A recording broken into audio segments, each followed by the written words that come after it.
Merci parce que tu nous as réunis pour une cause que nous défendons pour notre pays.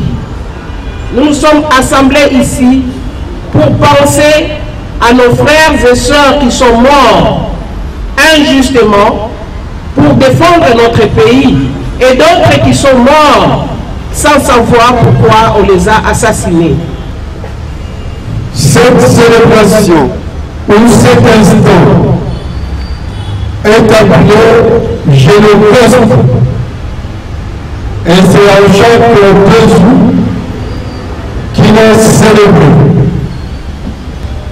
À partir des rapports venant des experts de l'ONU, à partir des témoignages de personnes qui ont vécu, qui continuent encore à vivre cette situation, je disais, Charles Onana a écrit plusieurs livres.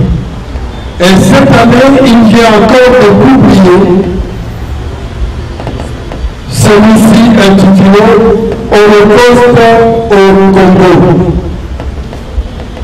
Là-dedans, il parle de la manière dont les choses se passent, de la manière dont on tue et qui tue. Nous n'avons pas le temps de vous lire tous ces ouvrages en cet instant, mais pour vous mettre dans le coin de ce qui est là-dedans, nous allons tout simplement nous contenter de faire lecture de la préface du livre que l'ancien ministre français a écrit pour introduire Charles Onana ou le livre de Charles Onana. Il fut ministre de la Défense. Il s'agit donc de Charles Millon, qui était ministre à l'époque du président Chirac. Voilà ce qu'il écrit.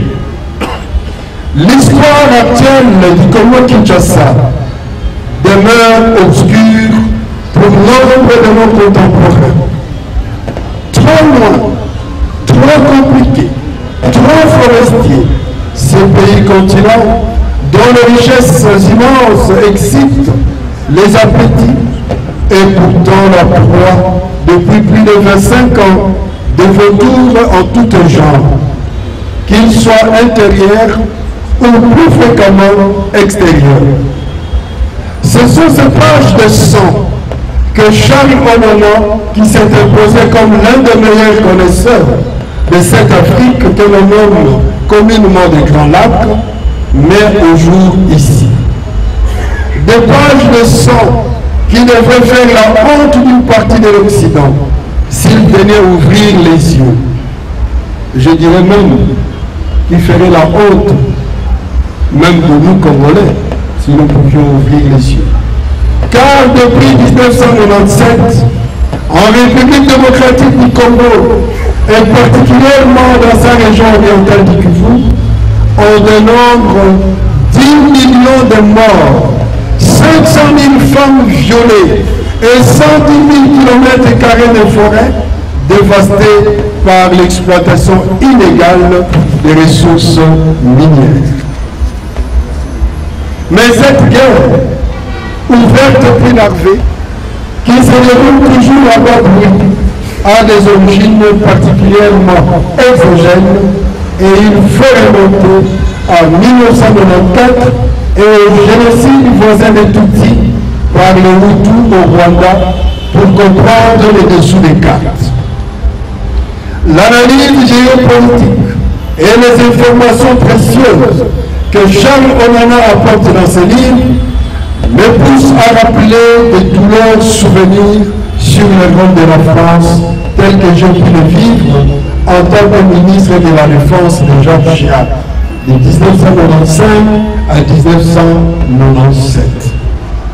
La guerre du Kivu, la région orientale de la République démocratique du Congo, a éclaté en 1996 à la suite du soulèvement des Tutsis congolais qu'on appelle le Banyamulenge, instrumentalisé par le Rwanda du tout-puissant Paul Kagame, soutenu par les États-Unis et les Britanniques. L'Est de la RDC accueillit en outre depuis 1994 de très nombreux réfugiés Hutus, fuyant la colère et la vengeance des Tutsis arrivés au pouvoir. Autant dire que tous les ingrédients pour une explosion étaient réunis.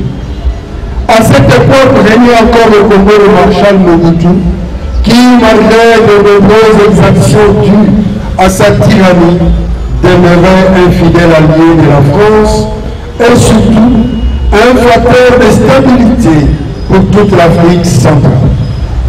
La question qu'elle posait la France, déjà publiquement et uniquement salie après l'opération turquoise, qui avait pourtant permis de sauver les Tutsis durant le génocide rwandais de 1994, cette question-là était comment préserver la paix sans soutenir Mobutu Mobutu. Du côté anglo-saxon et particulièrement américain, la solution semblait toute trouvée. Leur champion Laurent Désiré Kabila, soutenu par les deux présidents rwandais et ougandais, Paul Kagame et Museveni, renverser le maréchal, prendrait le pouvoir et tant pis s'il fallait abandonner le Kivu, tout l'est du pays, jusqu'à la capitale régionale Kisangani et tous les trésors minéraux à la rapacité des pays voisins et à leurs alliés affairistes. L'occasion était trop belle de marier fausse morale publique et rendement économique. Cette guerre s'inscrivait de plus dans une rivalité générale américano-française. Le président Chirac avait déjà opportunément été attaqué au niveau international pour avoir autorisé des essais nucléaires. De même, les anglo-saxons avaient-ils bloqué le renouvellement du francophone Boutros Ghali au poste de secrétaire général de l'ONU. Enfin, la France, négociant son retour dans le commandement intégré de l'OTAN contre la création d'un pilier sud de l'organisation en Méditerranée dont elle était pris la tête, s'était vu infliger une méprisante fin de non-recevoir par les États-Unis. On a encore beaucoup spéculé sur le fait que le président américain Bill Clinton avait des intérêts personnels, amicaux et économiques dans la région des Grands Lacs. Lié à ces sujets, carnage de Pierre Péan. Reste qu'il nous fallait, nous la France, agir pour éviter les dégâts inouïs qu'allait précipiter l'invasion attendue de ces pays grands comme 4 fois la nôtre, par des voisins sans foi ni loi. La France, quand bien même il ne s'agissait pas d'une de ses anciennes colonies, avait une responsabilité historique dans la région.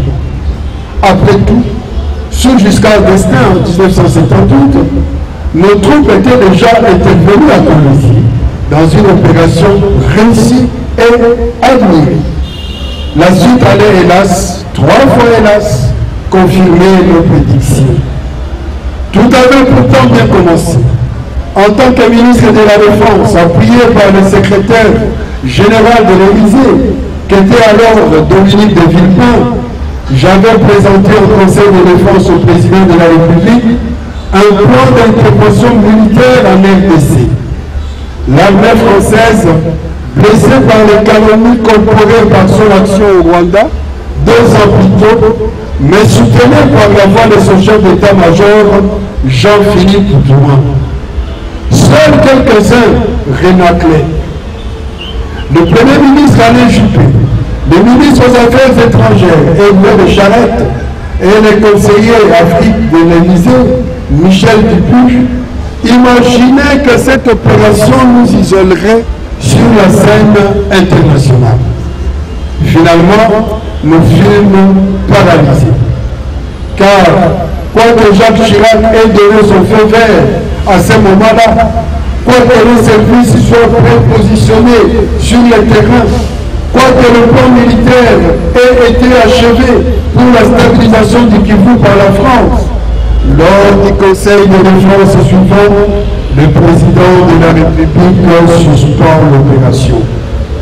Nous avons su depuis que c'était le président américain, le même Bill Clinton, qui avait fait pression sur Jacques Chirac pour qu'il annule tout. Les révélations qu'apporte ici Charles Onana sur le rôle qu'ont joué les États-Unis dans cette affaire confortent notre thèse.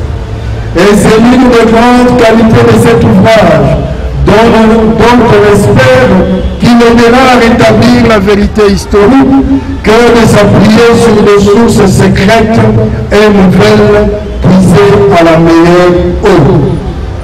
Que la France ait cédé au chantage américain a précipité ce que nous avions vu, que nous ayons dû en abattre et à signer non seulement la fin de la France-Afrique dans cette région, et peut-être c'est mieux ainsi, mais encore et surtout signer l'arrêt des morts des populations innombrables. Combien de réfugiés ont été massacrés par les troupes rwandaises? Qui demandera un jour de compte à Paul Kagame, le protégé des États-Unis? La France n'a cessé d'alerter d'opinion, notamment par la voix des Xavier Emmanuel, secrétaire d'État à l'action humanitaire, dépêché par le président sur place à l'époque et qui revient avec ses cris d'alarme. Il faut leur venir en aide de toute urgence, autrement ces gens vont disparaître. Beaucoup vont disparaître. Jacques Chirac lui-même lança un appel solennel à la communauté internationale qui ne fut jamais entendu. Washington aura cessé de nier la réalité sur ces sujets, protégeant sa politique et ses intérêts. La population du Kivu et de l'Est général, une ville comme de Kinshasa, en paye le prix fort depuis 25 ans. C'est encore, je me suis permis de nommer ces souvenirs. Non par complaisance nostalgique, mais parce que des hommes et des femmes, des enfants, souvent aussi, sont la proie d'exactions sans nom, dans une guerre qui n'est toujours pas achevée, même si l'on fait semblant de ne pas le voir. Parmi les présidents français qui se sont succédés depuis, Nicolas Sarkozy et Emmanuel Macron auront brillé par leur génuflexion devant Paul Kagame, qui a pourtant en sus de tout parmi la langue française de son pays, justifiant aussi son alliance avec les États-Unis et leur grande compagnie minière qui change à bord le sang des pauvres. Le livre de Charles Onana a encore le mérite de remettre les choses en perspective en révélant très malheureusement l'emploi de forces occultes qui ont été mobilisées aux États-Unis en faveur de celui qui gouverne le Rwanda d'une main de fer depuis 28 ans. Et dont les troupes occupent toujours militairement une partie de la République démocratique du Congo pour la piller. Sa volonté d'étendre son influence au Centrafrique, au Gabon et au Congo-Brazzaville, comme le montre aussi l'auteur, témoigne du véritable danger qu'il constitue pour toute l'Afrique centrale et pour la paix dans cette région. Laissez-moi faire encore une fois, où s'en préoccupera-t-on enfin? Je verrai que ces livres touchent assez de responsables politiques pour que change les cours de l'histoire.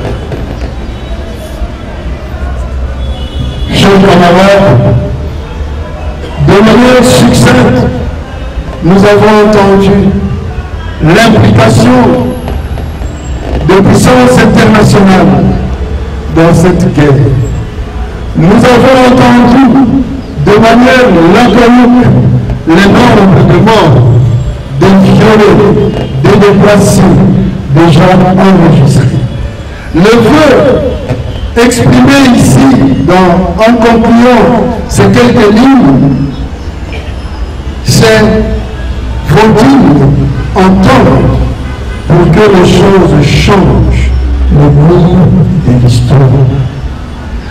Devons-nous attendre que ces gens-là entendent ou devons-nous plutôt penser autrement, changeant aussi le paradigme en nous disant nous-mêmes devons attendre pour que nous devenions des acteurs du changement de la situation. Et je pense que le vœu, l'orientation, l'objectif du président Martin Fayou en cette question de l'insécurité grandissante en République démocratique du Congo a toujours été celui-là. Que nous tous devenions des acteurs pour pouvoir changer. En commémorant ce génocide, c'est pour nous un moment aussi d'interpellation, de prise de conscience que cela a trop duré. Devenons alors acteurs pour que nous Congo se mettent sur une nouvelle perspective de la véritable paix, du bien-être de ces enfants.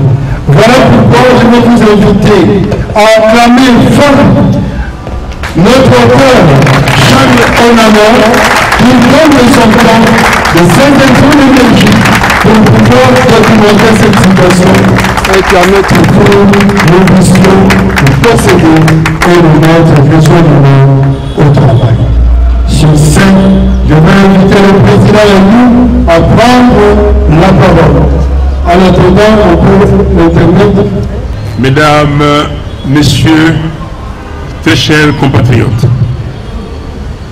du 2 août 1998 à ce 2 août 2023, voilà 25 ans que l'histoire de notre pays s'écrit en lettres de sang, dans la barbarie la plus absolue et dans l'indifférence coupable de la communauté internationale.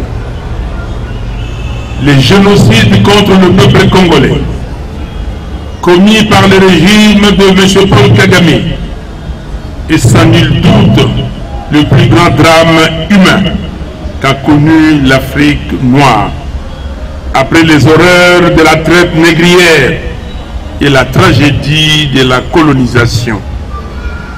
Plus de 10 millions de Congolais ont été assassinés, violés, mutilés ou torturés, souvent de la manière la plus atroce. Aujourd'hui encore, pendant que M. Félix Tshisekedi organise les Jeux de la francophonie à Kinshasa, dans les provinces du Kivu et de l'Ituri, d'innommables et imaginables massacres se commettent tranquillement et presque à huis clos sur des hommes, des femmes, des enfants, des vieillards et même de nouveaux-nés dont le seul crime est d'être congolais et d'habiter les terres riches en minerais stratégiques que convoitent les commanditaires de cette guerre d'agression et leurs proxys du Rwanda, de l'Ouganda et du M23. Ce sinistre et inconcevable drame doit dorénavant être qualifié de génocide intentionnel. Dès lors que le président du Rwanda s'est permis de justifier la guerre d'extermination du peuple congolais qu'il mène depuis le 2 août 1998 en disant au cours d'une conférence de presse organisée le 15 avril 2023 à Cotonou au Bénin que, je cite, une partie du Rwanda a été donnée au Congo. Fin de citation. En réponse, M. Paul Kagame doit savoir que tous les Congolais et toutes les Congolaises, de tous les coins et recoins de la République démocratique du Congo se sont donné les devoirs sacrés de faire en sorte que le souvenir de ces génocides demeure à jamais vivant.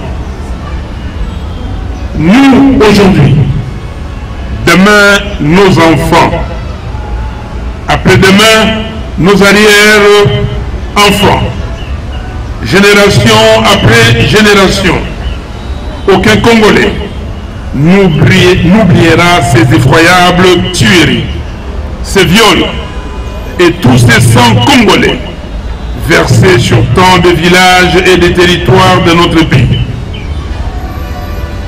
Nous prenons l'engagement de témoigner partout et en toutes circonstances, de l'enseigner à nos enfants et aider le monde à comprendre comment les militaires rwandais et leurs lampions du M23 rendent l'humain de plus en plus si commun, rendent l'inhumain de plus en plus si commun et banal dans notre pays. Et comment leur barbarie nous devient si quotidienne. Très chers compatriotes, par une légitime volonté populaire, la place des évolués a été rebaptisée place de la mémoire des victimes du Génocauste. Il en sera dorénavant ainsi. Balinga Balingate.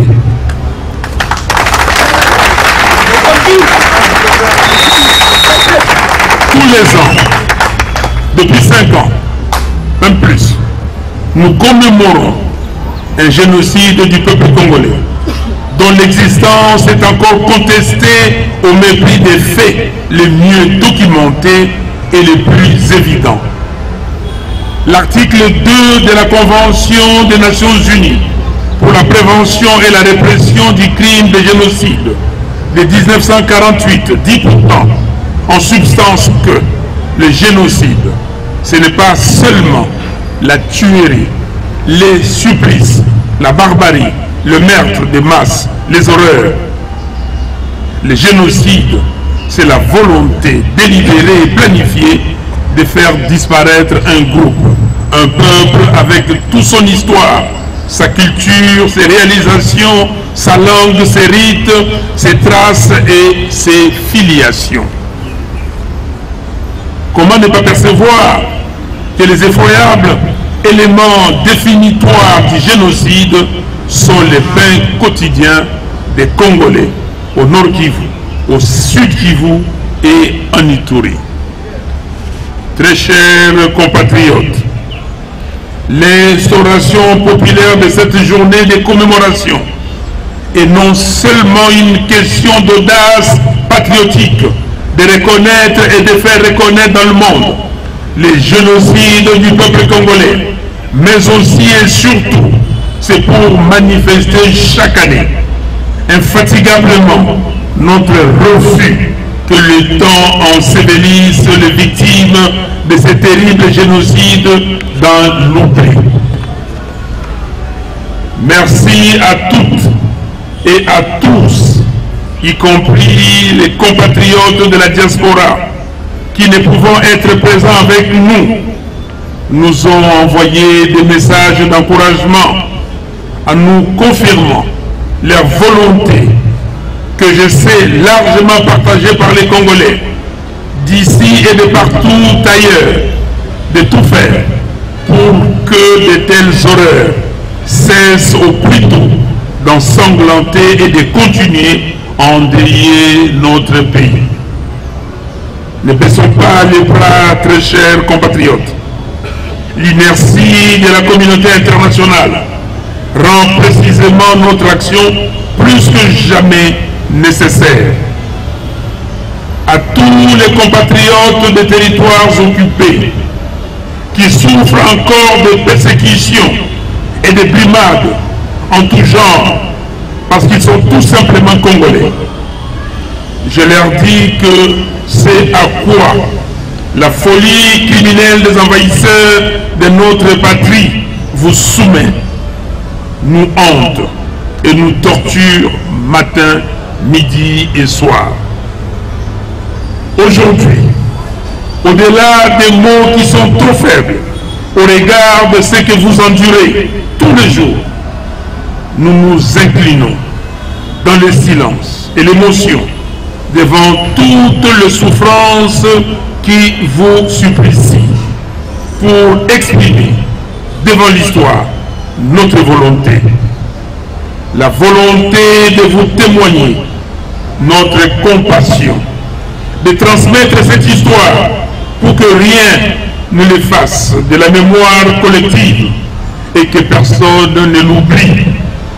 Celle d'honorer notre patrie et la volonté d'agir aujourd'hui et demain pour construire une nation dans laquelle cette abominable et criminelle aventure devienne à jamais impassable. Vive la République démocratique du Congo, une, indivisible et à jamais souveraine. Je vous remercie.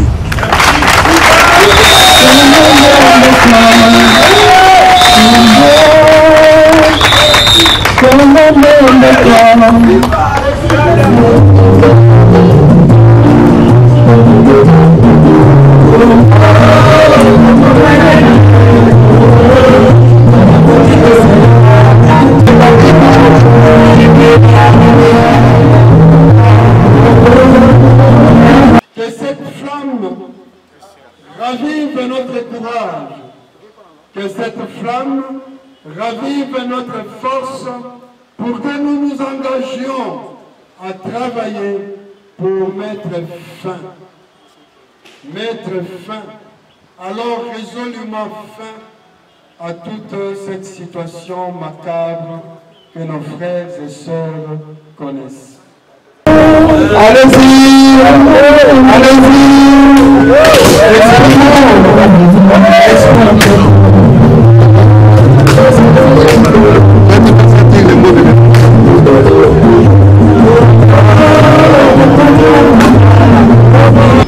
rappelez au monde entier, les Congo est saigné, le sang de ses enfants, le sang de ses enfants coule, ses richesses sont pillées, mais ce Congo-là renaîtra de ses cendres. Nous l'avons exprimé par la symbolique de la bougie et du ballon d'air. À présent, nous allons clôturer notre cérémonie. Nous disons grand merci au président élu, à Maman Esther, au président du parti politique de la Mouka, au cadre de décideurs, à tout le monde, vous tous qui êtes venus répondre à cette invitation, vous tous qui avez célébré ce moment combien émouvant, nous vous disons merci.